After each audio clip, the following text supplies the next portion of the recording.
দেখেন দর্শক, আমি আমার পেজটা কিভাবে সাকিব খানের পেজ এই ছবিটার মধ্যে লাগাই দিছি সেটা আপনারা খুব সুন্দরভাবে বুঝতে পারতেছেন। যেটা কিন্তু সাকিব খানের একটা ছবি ছিল, তো এটার মধ্যে আমার পেজটা কিভাবে লাগাইছি আজকে আমি সেই সম্পর্কে আপনাদেরকে এই ভিডিওটা দেখাবো। তো চলুন কথা না বাড়িয়ে শুরু করা যাক। দর্শক, আজকে আমি যে বিষয়টা নিয়ে আলোচনা করব সেটা হলো যে আপনাদের একজনের পেজ অন্যের বডিতে কিভাবে লাগাবেন। এআই টুলস কি না পারে দেখেন ভাই, আপনার পেজ আরেকটা সুপারস্টারের বডিতে লাগাই দিবেন খুব সহজে। তো চলুন কথা না বাড়িয়ে কিভাবে কাজটা করবেন দেখে আসি। আর শুরু করার আগে বলি, এই কাজটা অবশ্যই কেউ খারাপ কাজে ব্যবহার করবেন না ভাই, ঠিক আছে? তো চলুন ক্রোম ব্রাউজারে যাই। আপনারা যে কোনো ব্রাউজারে যাবেন, কোনো সমস্যা নাই। ক্রোম ব্রাউজারে যাওয়ার পরে এখানে লিখবেন UNBORING, ঠিক আছে? আনবোরিং যেটা লেখা আছে এটাতে ক্লিক করে দেবেন। ক্লিক করে দেওয়ার পরে আপনাদের মাঝে এই পাস্ট যে সাইটটা আপনারা দেখতে পারতেছেন, এখানে এই যে সাইটটা আছে, ঠিক আছে? এই সাইটে যাবেন ভাই, অন্য কোনো সাইটে যাবেন না, এই সাইটে যাবেন। তো আমি এই সাইটে ঢুকলাম। এই সাইটে ঢোকার পরে আপনার এখানে এরকম ইন্টারফেস আসবে। এখানে আপনারা গুগল দিয়েও আপনারা এখানে সাইন আপ করে নিতে পারেন, কোনো সমস্যা নেই। দেখেন এখানে যেন আপনি সিঙ্গিংয়ে ক্লিক করবেন, এখানে লিখেছে যে 5টা বার আপনি ফ্রি ইউজ করতে পারবেন। তারপর আপনি গুগলের, যদি আপনার মোবাইলে গুগল যে গুগলটা আছে ওই যে জিমেল অ্যাকাউন্ট যেটা বলা হয়, এটা দিয়েও আপনি করতে পারেন এবং ফেসবুক অ্যাকাউন্ট দিয়েও আপনি সাইন আপ করে অ্যাকাউন্ট করে নিতে পারেন। তো আমি ফ্রিতে দেখাচ্ছি আপনাদেরকে।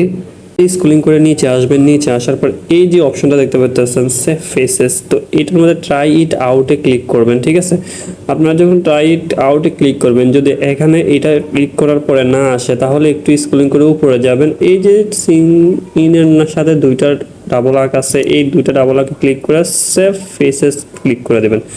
এটা যখন ক্লিক করবেন আপনার মাঝে এরকম ইন্টারফেস আসবে। এখানে আপলোড কন্টেন্ট যে অপশনটা আছে এটাতে ক্লিক করবেন।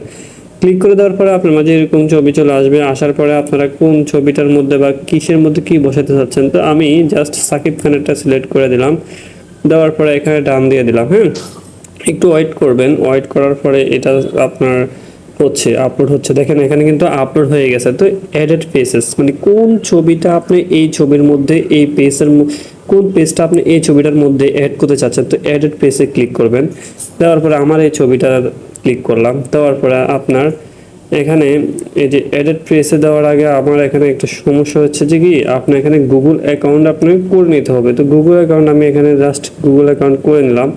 আমার যে গুগল অ্যাকাউন্টগুলো আছে এখান থেকে যে কোনো একটা জিমেল অ্যাকাউন্টে আমি এটা সাইন আপ করে নিব। তো আমি ধরেন আমার এখান থেকে একটা সাইন আপ করে নিলাম, একটা জিমেল সিলেক্ট করে সাইন আপ করে নিলাম। এখন করে ফেলছে, আমার অ্যাকাউন্ট তৈরি হয়ে গেছে। দেখেন আপনারাও এরকম সাইন আপ করে নেবেন, ঠিক আছে? সাইন আপ করে নিলে কি হবে, আপনার যে পেজটা আছে এটার মধ্যে জেনারেট হয়ে যাবে। দেখেন এখন আমি কিন্তু আপনার যারা সাইন আপ করবেন না কিন্তু তাদের এরকম কাজটা করতে পারবেন না। তো আগে আগে বলে রাখি আপনারা সাইন আপ করে নেবেন। তো দেখেন এখানে লিখে চেঞ্জ কন্টেন্ট বা এডিট ফেস, ঠিক আছে? তো এখন আমি সব ফেসে ক্লিক করে দিলাম। দেখেন এখানে ক্লিক করে দিলাম, এখন কিন্তু এটা জেনারেট হচ্ছে। দেখেন দেখেন এখানে কিন্তু জেনারেট হয়ে গেছে। এখন আমার পেজটাই এখানে আপনার কিন্তু অ্যাড হয়ে গেছে। সাকিব খানের এই ছবিটার মধ্যে আমার পেজটা প্রায় মোটামুটি অ্যাড হয়ে গেছে, দেখেন আপনারা। হ্যাঁ, তো এখন এটা আপনি ডাউনলোড করে নেবেন। জাস্ট এই ডাউনলোড অপশনে ক্লিক করলে এটা ডাউনলোড হয়ে যাবে। দেখেন এটা যদি আমি ওপেন করি, দেখছেন পেজ কিন্তু চেঞ্জ, আমার পেজ চলে আসছে এখানে। তো আশা করি আপনারা এরকমভাবে আপনাদের যে কোনো আপনাদের পেজটাকে অন্যের বডিতে এরকম অ্যাড করে নিতে পারবেন খুব সহজে। তো আসলে এই ব্যাপারটা হলো কি, আপনি এটাতে 4টা ছবি 5টা ছবি টোটাল এরকম করে করতে পারবেন। তারপরে আপনি পেমেন্ট দিয়ে করতে হবে। দেখেন এখানে উপরে 4টা টোকেন আছে, আমার একটা টোকেন শেষ হয়ে গেছে 5টা টোকেনের মধ্যে। তো আশা করি ব্যাপারটা বুঝতে পারছেন কিভাবে আপনারা এই কাজটা করবেন। আর এই কাজটা অবশ্যই খারাপ উদ্দেশ্যে ব্যবহার করেন না, আপনারা জাস্ট আমি দেখাইলাম ফানের উদ্দেশ্যে, আপনারা কিছু শেখার, নতুন কিছু শেখার জন্য। তো সকলে ভালো থাকবেন আর নতুন নতুন ট্রিক্স পেতে আমার সঙ্গে থাকবেন। আল্লাহ হাফেজ।